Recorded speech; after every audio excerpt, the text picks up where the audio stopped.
अस्सलाम वालेकुम साथियों, एक नई वीडियो के साथ। आज की वीडियो में हम बात करेंगे उन लोगों के मतलब जिनको लूज़ मोशन होते हैं और इसके लिए टोटका चाहिए या कोई ऐसी होम रेमेडी चाहिए जिसकी मदद से ये फ़ौरन ठीक हो जाए। वैसे भी मोशन की वजह से जिस्म के अंदर बहुत ज़्यादा वीकनेस हो जाती है और बहुत से ज़िंदगी के मामलात जो हैं इसकी वजह से रुक जाते हैं। तो आइए देखते हैं कि लूज़ मोशन है तो उनको देसी तरीके से, देसी टोटके से हम किस तरह से ख़त्म कर सकते हैं।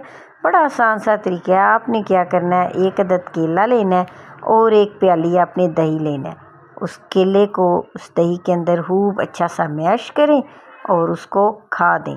लेकिन ये नहीं कि मोशन लगे हुए साथ खाना भी दबा के खाएं, नहीं, सिर्फ एक दिन का, एक टाइम का आपने अपने पेट को जो है वो रेस्ट देनी है और सिर्फ ये दही जिसमें केला डला हुआ है, मैश किया हुआ केला मिक्स किया हुआ है, इस प्याली केले वाली दही की प्याली जो है वो समझे आपने पूरे दिन में एक खानी है। तो वो जो लूज़ मोशन है वो भी आपके ठीक हो जाएंगे और लूज़ मोशन की वजह से जो आपको वीकनेस हुई है वो भी ये ख़त्म करने में आपकी मदद करेगा।